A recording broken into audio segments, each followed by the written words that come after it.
Say her name.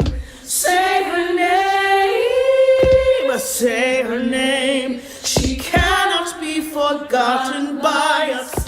Say her name. Hey everyone, how you doing? Chris Gleason from Beyond the Notes. I'm here with your composer, Alysia Lee. Hello, Alysia. Welcome. Hello, Chris, and hi, everybody out there.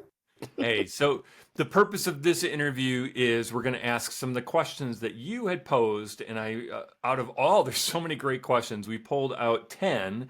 We took a couple from each school that we're going to ask Alysia here. And yes, I'm fine. It was just a wart they removed. Just so you know, it's not He's like good. a bicycle accident or anything. Okay, everyone. So let's start with Robert Gray Middle School, all the way out in Portland. We had Jack who had asked, what is your message to the world that you are trying to spread through your music? Oh, Jack, thank you so much. That's such a great question. Because you're right. Like most musicians have there's like one central core message, right? Even if the songs differ. And I would say for me, my central core message is about um, raising up the voices of, or listening first to the voice in the room that seems to be the most smallest, you know? If we could think about that as a way that we operate, So, um, for instance, um, we spend a lot of time in schools and we ask teachers and principals and parents kind of what kids want, but there's students right there. We could ask them. And we don't really invite them to the table to write policy and decide and determine curriculum, right? But we could ask, if we're making decisions for people, we could ask the people most affected and the person with the least amount of what people call power. And so if we can start to reimagine the world like that, I think the world would be a better place. And so a lot of my music has to do with that idea. Everyone, write that down. There's so much wisdom in what she just said. It is gold. Okay. Question number 2, also from Portland. This is Silas had asked, will there be any instruments other than voices involved in the piece? And if so, what they might be? What I'm imagining is a little bit of body percussion. So body percussion is when is when you use your body. You maybe slaps and stomps and kicks to make the noise of a hi hat or a bass drum. Right, your foot becomes the bass drum. A snap becomes the hi hat. And I find I really like music or songs that if you had to sing it by yourself, like when you're at home, I think about that a lot. The songs that I sing in choir, then I would sing them because the ones that I liked, I would sing them at home by myself. And if you're an alto like me, then sometimes you wind up just singing, I just want a lot for Christmas, right? But this idea of being able to kind of accompany yourself and make the music when you're by yourself is always something I think about. So but most likely some body percussion will just sneak in there. That's awesome. That's awesome. So now we stay on the West Coast. We're in Seattle now with the Northwest Girl Choir.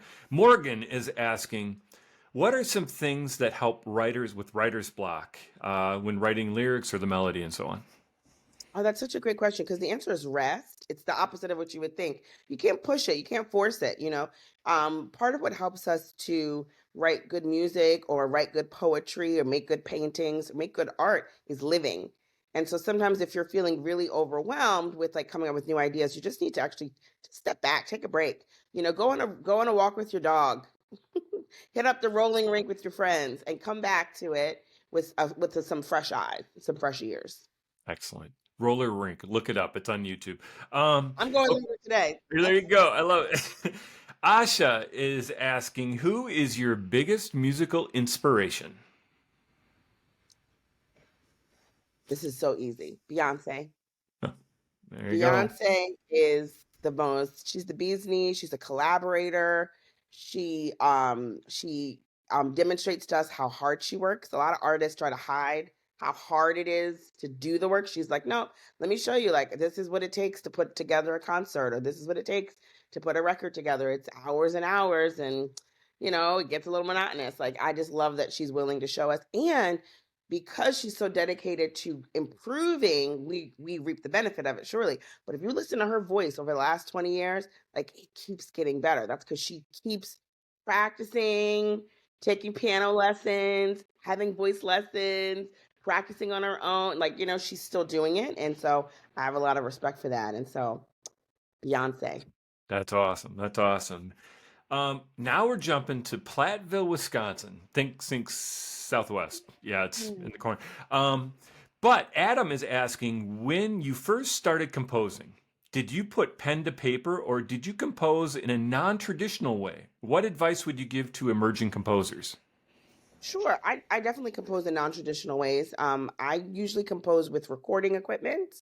And I think that's important. So, you can write music down, of course, and eventually the final product is that it does get written down, right? But that's not where you have to start. So, for me, I like to melodies come to me. I like to make sure I record them and kind of snip them together, and then listen to things that I've heard. I also like to write down lyrics or record lyrics. So for me, the process stays very auditory, and we have so much technology where you can grab your ideas really quickly and manipulate them very quickly as well. So I would encourage people to, of course, it's important to, music literacy is important, but it's also important to not let musical ideas that are cool slip away. So record them, put them down. We all have phones. Most of us have phones.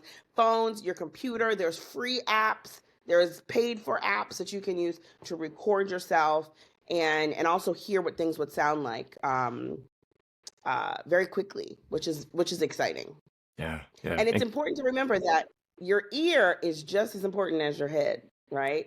So oftentimes we think about your eye and your hand being the only way to compose music, but your brain is always working, right? But your ear can also be a tool. It doesn't just have to be your hand. And a lot of beautiful music was written from someone's head and ear instead of just necessarily someone's head and hand.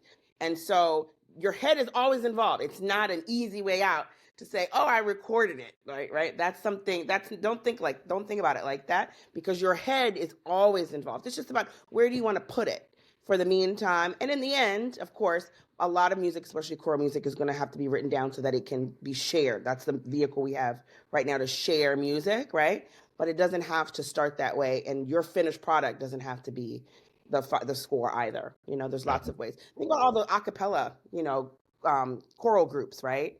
That are like improvising as a way of figuring out parts and then transcribing those parts later. There's a lot of beautiful ways to make beautiful, new, exciting sounds happen on stage. Right. It's not the what you picture in your head as sitting at a table with a pen and writing this all down. Right. There's multiple pathways to this. Beautiful. Trinity, also from Platteville, is asking, if you could travel to any place in the world, where would you go and why? Oh, Barcelona. It's my favorite place. It's my favorite place. Most mornings I wake up and go, "Oh, I wonder why I'm not in Barcelona today. What's going on with me?" Yeah. It's so nice. There's a mountain range, then there's a beach, and then there's a city in between. It's a crazy place. It's beautiful. Yeah, that's my favorite place. That's where I would be right now if I could. All right, kids, go Google that too. All right. You can take a virtual trip there. Now we're going to St. Francis, Wisconsin, where we have, let's see, Andre is asking, since you start with lyrics, would you say that you also consider yourself a poet? Oh my gosh, that's such a cool question. I've never thought that. I almost said, "Am I a poet and I don't know it?" I never thought that. I guess, sometimes these labels are hard for us to take on, right? Because poetry isn't something that I've studied in the way that I don't have a degree in poetry. That's not what qualifies you as a poet, is it? So thank you. You've unlocked something for me. And I guess yes, I am a poet, and I've never called myself that, but I do like to write my own lyrics and I like to start from there as a way of thinking about rhythms and patterns with the lyrics that I write. So yeah, thank you for that. I love it. I love it. Now, just to prove that they're listening to you, Alysia, Desiree is asking, you mentioned creating an intergenerational conversation. What would Mm. your generation think of the topic you're writing about, and how do you want other generations to join in the conversation? Yeah, so I can tell you this for a fact. The next generation, the newest generation is always thinking in a more forward thinking way than the previous generations. We can't help it. That's just human nature. And so what the real piece is to help people that are in my generation who are, the adults that are, moving the world forward, to listen to the voices of the newer generations. We don't have to wait for you all to be in power. By the time you all are in power, there'll be younger people with better ideas and brighter ideas as well. So you guys have the best ideas. And I think that's part of what we need to know as adults is we've got to listen and spend time listening to what younger people have to say about the world that they are also a part of. Power is not the only, remember I said at the beginning, right? It's not just the most powerful voice, but it's also important to get the voices in the room and to center the folks with the least amount of power. That's awesome. Thank So you for that. that's gonna be the take. That's excellent. Now, two questions here from Madison. These will be our final two, and that is this is from Hamilton Middle School, Madison. Let's see, Betsy, Phil, Tim, a number of them have asked, what drew you to this Commission Possible project in working with students to get these ideas and so on, rather than just working on your own? Oh, sure. That's a great question.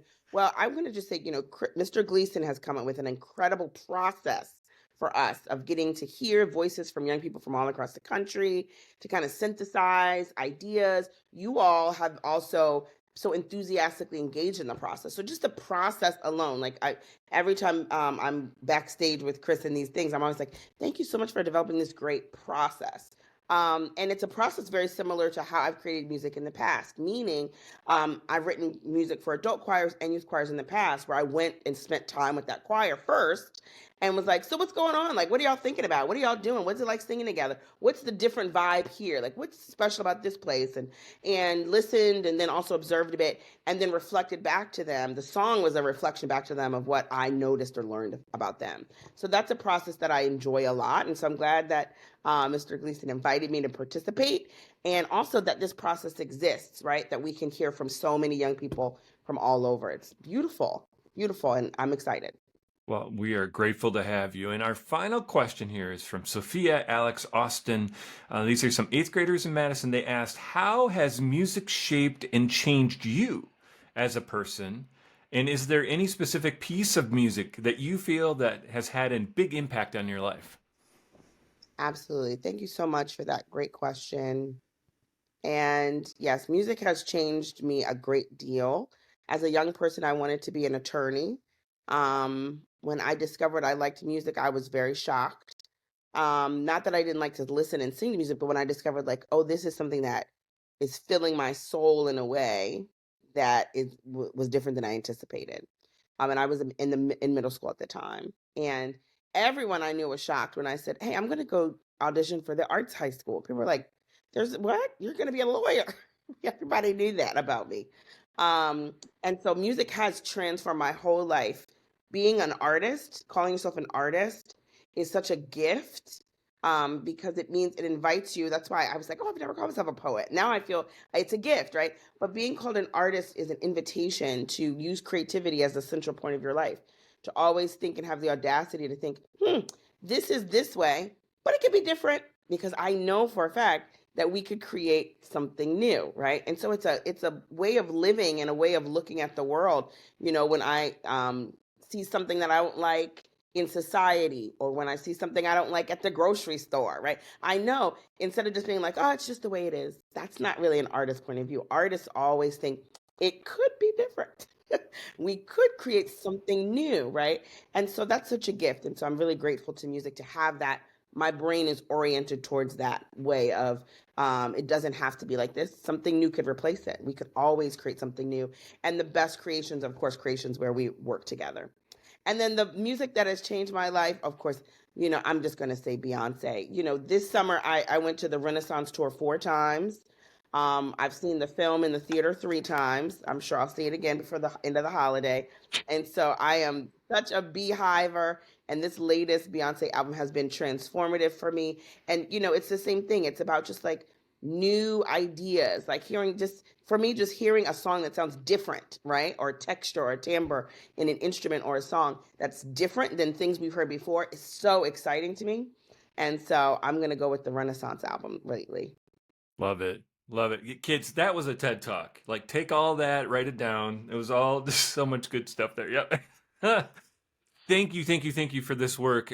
Students, what's happening next now is, Alysia obviously into the creative process, right? And so we will do one more of these kind of interviews right at the conclusion when she's releasing the new piece with some ideas and tips and things for your preparation for the performances and so on. But just know that we'll touch base, obviously, again before this is all done. So thank you. Thank you.